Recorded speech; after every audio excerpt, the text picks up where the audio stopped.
They say that if you look hard enough in the forgotten corners of America, you'll find the ghosts of the Cold War. But I never expected to find a god. Last summer, I was exploring a massive industrial graveyard on the outskirts of a nameless coastal town in the Pacific Northwest. This wasn't your average scrapyard, rusted sedans and broken washing machines. This was a dead ship sanctuary, miles of restricted marshes where the Navy used to park its retired steel. The fog was so thick I could taste the salt of diesel. I had been hiking through waist-high weeds for 3 hours when the horizon simply stopped. The sky didn't meet the water.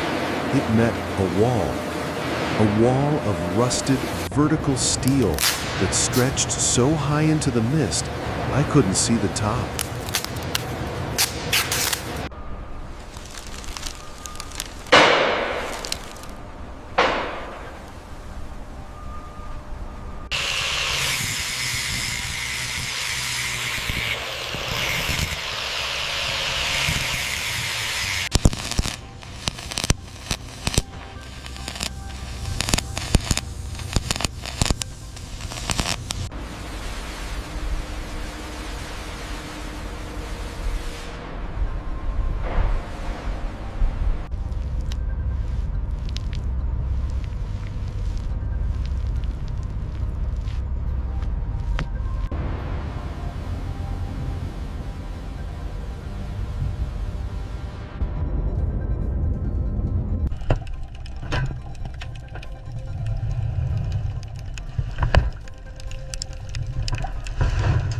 I climbed a perimeter fence that had long since surrendered to the rust.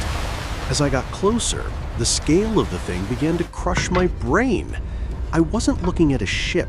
I was looking at a floating city that had been left to rot. Then I painted in faded, peeling white lead on the side of the island superstructure, the number 68. My heart stopped. CVN 68. The USS Nimitz. Now, for those who don't know, the Nimitz is supposed to be the pride of the fleet. It's a nuclear-powered super carrier. It's over 1,000 feet long. It carries 5,000 people. It isn't supposed to be here. Surrounded by piles of discarded tires and rusted rebar, looking like a discarded soda can.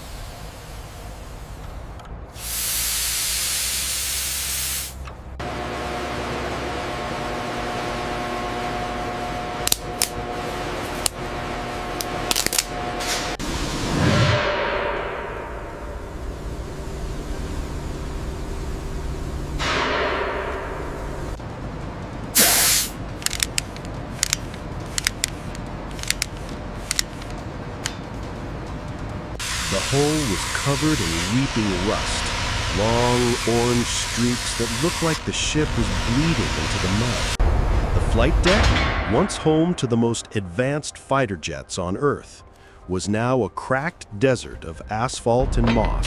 I found an open secondary hatch near the waterline. Stepping inside was like entering a tomb. The air was cold, colder than the outside, and smelled of stagnant water and old grease.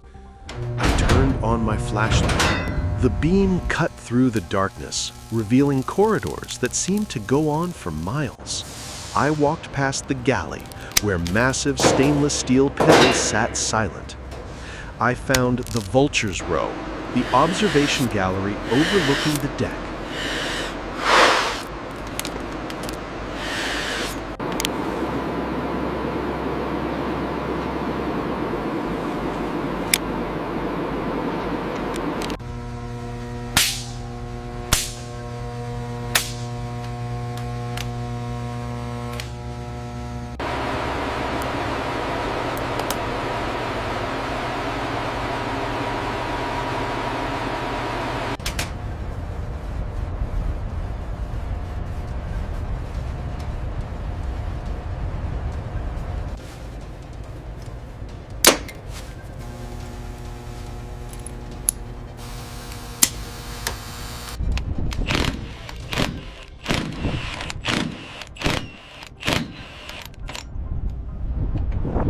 The silence was the loudest thing about it. A ship like the Nimitz is designed to be loud. The roar of steam catapults, the scream of engines, the shouting of sailors. But here, the only sound was the rhythmic clink, clink, clink of metal expanding and contracting in the wind. It felt like the ship was breathing. I made my way to the bridge. The glass was cracked. The radar screens were dark, hollow eyes. I sat in the captain's chair, looking out over a flight deck that was now just a graveyard for seagulls.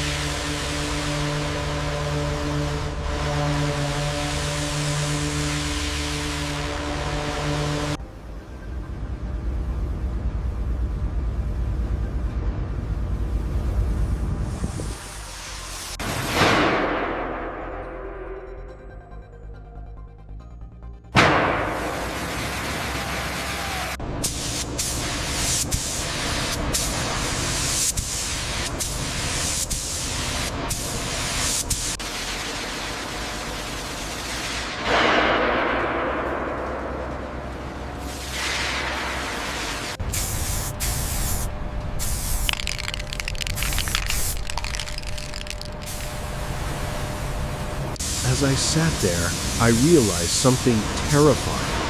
The Nimitz hadn't been decommissioned by the Navy. There were no property of U.S. government signs. There were no guards. It was as if the world had simply moved on and forgotten it existed. It was sitting in a trash heap because, in the grand scheme of time, even our greatest achievements eventually become junk. This 100,000-ton marvel of engineering was being reclaimed by the salt and the weeds. I found a logbook in the corner, its pages damp and yellowed. The last entry wasn't a military command.